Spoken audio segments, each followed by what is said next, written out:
The First World War, or the Great War, was truly a tragic chapter in human history.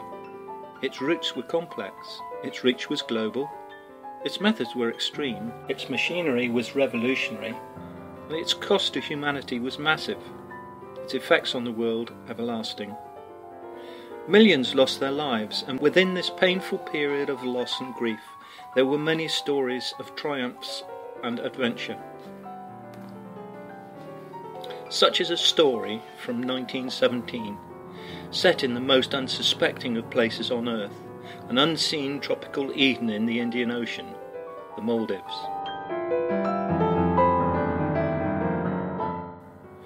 Far flung from the frontiers of the war, yet this did not stop the Germans from deploying ships as commerce raiders in the Indian Ocean.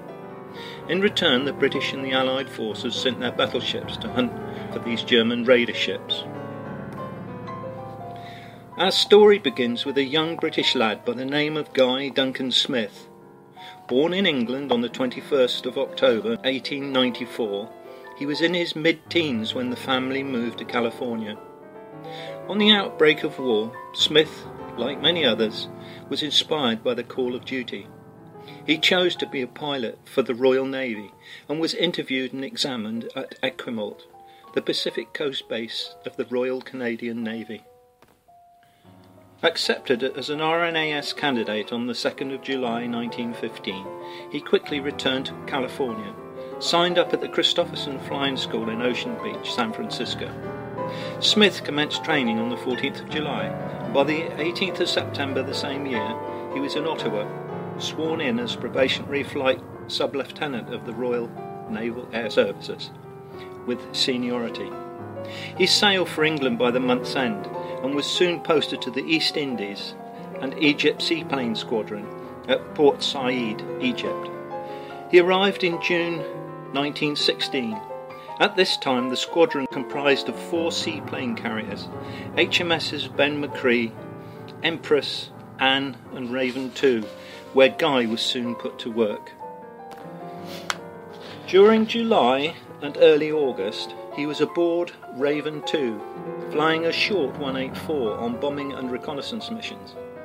The short 184 was a 225 horsepower reconnaissance torpedo bomber biplane. In early 1917, news of the German raider SMS Wolf, captained by Karl August Nerger, laying mines in the waters of the Indian Ocean, drove the British in hot pursuit. Raven II, under the command of C.R. Sampson, loaded with several short 184 float planes and a single Sopwith, was sent to search for her. To provide big gun support, the French cruiser Pothue was to keep her company. Raven II sailed from Port Said on the 10th of March, bound initially for Aden and then to the Indian Ocean, to fly searches in the Laccadive and Maldive island chains.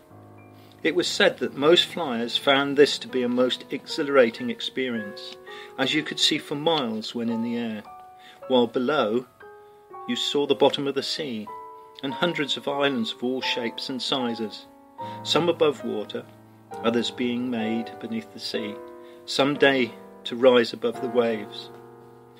On the 21st of April, Lieutenant Smith and his observer, Lieutenant William Charles Abbot Meade, were hoisted out on a short 184, number 8018, to conduct a reconnaissance flight between Mali and Ari Atoll in the Maldives archipelago. A sudden storm sprang up, and the seaplane failed to return. The carrier searched for the missing craft until the 24th, but only found an oily patch and ship's biscuits on the surface. Raven II returned to Colombo and reported the 2 flyers as missing, believed drowned. The logbook documents from Raven II records the events of that day. It shows they were in Maldives doing seaplane searches, and records the seaplane number 8018 that failed to return from Ari Atoll. They continued the search and later concluded that Flight Lieutenant Smith, age 22, Lieutenant Meade, RNVR, age 29, believed drowned. 1 Lee Enfield rifle and 1 Rebly revolver NH stores lost in seaplane 8018. However, the two were still very much alive. Having tried vainly to locate the carrier in the storm, the visibility being very poor, the clouds were thick and black. As a result, they were driven so far ahead that the radio couldn't communicate with the carrier. Backwards and forwards they searched over the bewildering network of coral islands. They flew in the dark and managed to land in one of the most southerly atolls of the Maldives. The seaplane was grounded on the coral reef, and they had to wait for the tide to rise at midnight. They attempted to taxi through the reef to the open sea for an early morning takeoff. They manoeuvred slowly through the reef by using the light from firing the very pistol and from the flashes of the tropical lightning, but eventually they ran out of cartridges. In pitch darkness, they finally beached the seaplane and tied it fast to a coconut palm. It was raining hard and blowing hard, and the two flyers spent a miserable night waiting for daylight. When daylight came, they found that the receding tide had left the short stranded high and dry, but an inspection revealed only minor damage to one of the floats and to the ailerons. Waiting for the tide to turn, they built themselves a crude shelter from palm leaves, and after a vain effort to climb one of the coconut palms, they shot down some of the nuts with the Lewis gun. They had no other food. In the afternoon they refloated the seaplane and took off. However, in the attempt to keep their clothes dry, they had stripped themselves to push the seaplane to deeper water, and forgetfully left their clothes on the island. They were as naked as Adam when they turned the plane northwards in search of the carrier. They had about an hour's fuel left, and not having sighted the Raven II, Lieutenant Smith turned the aircraft towards one of the islands in North Nilande Atoll and landed in a lagoon. They were able to make out a native boat on the beach. Plunging into what they took to be shark-infested water, they swam to the beach, intending to paddle back to the seaplane and somehow tow it to shore. But when they inspected the boat, they found there were no paddles. It was getting dark. They were extremely hungry and exhausted. Covering themselves with palm leaves, they fell asleep on the beach. At midnight they were awakened by three natives, the first they had seen. Arising from the sand, Smith bowed and greeted the islanders with the salutation salam, whereupon the terrified natives jumped about 3 feet in the air and sprinted away. The next morning the two flyers searched the tiny island but could find no other inhabitants, and so set about gathering the materials to make a raft. Later in the day, native fishermen appeared in the lagoon. Lieutenant Smith and Lieutenant Meade, after several attempts, managed to draw their attention. The fishermen, deeply suspicious of the two naked white men who had come down from the skies, turned towards their nearby island to gather reinforcements. A fleet of native boats arrived, and the two flyers swam towards the boats. It took a while and a lot of deliberation for the natives to allow them the two white men on their boats known as donis.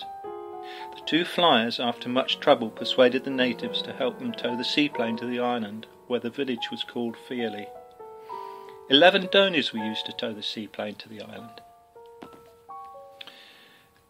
The natives were still very wary of the two foreigners.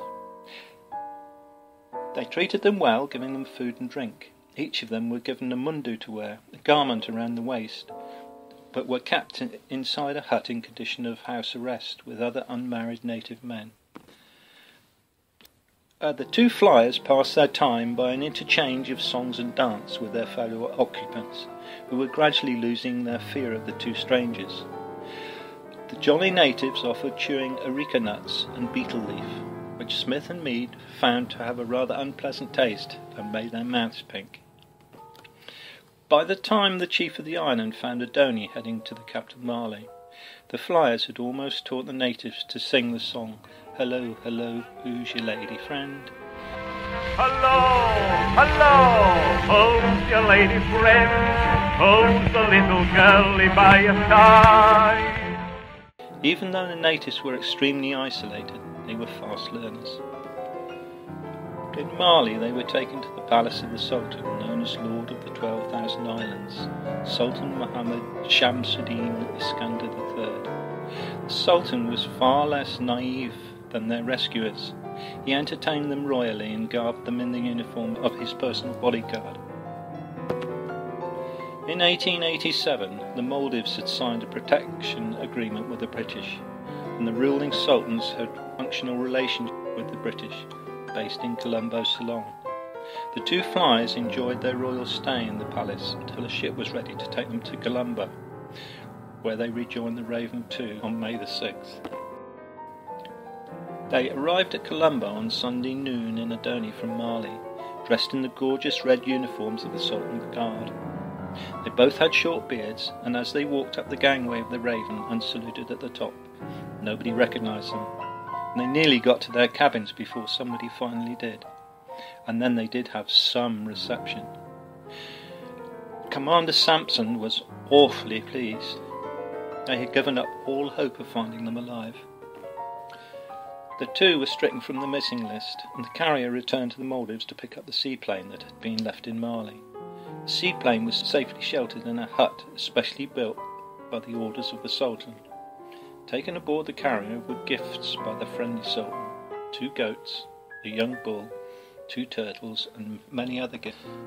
Additional flights were made from Colombo by Raven II seaplane, but no trace of the wolf was found, and on May the 21st the carrier sailed from Bombay as part of an escort to a convoy of HMS Brisbane and HMS Exmouth, bound for the Red Sea. As for her quarry, the infamous German raider had been far to the southeast, while the search of the Maldives was underway. She eluded capture and managed to successfully return to Germany in February 1918. She had remained at sea for more than 14 months and had sunk 12 ships, aided by her seaplane. Lieutenant Smith was awarded the Distinguished Service Cross by the RNAS, which was printed in the London Gazette issue of the 20th of July 1917, and also awarded the French Croix de Guerre. By the time he left the Royal Air Force, he held the rank of captain. After the war, he is believed to have returned to the USA, married and had a son. During 1915, his father had bought land and opened a resort at Rio Nido, on the Russian River in northern California. His father died in 1923, and Smith took over the reins and ran the resort until 1930. Lieutenant Smith died of a heart attack on the 20th of January 1934. Lieutenant Meade got married to the daughter of Count Riccardi Cubitt, and was believed to have settled down in England. Smith described the adventure in the Maldives as quite a novel one. His story was published in various papers during those days.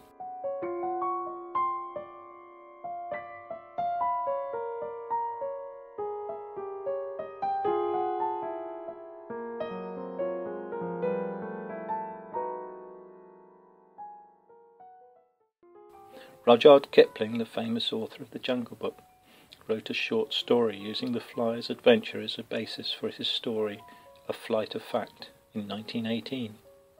As for the natives from their beautiful atoll islands of the Maldives, the marvellous story of the 2 white men descending from the skies will be a tale passed from generation to generation.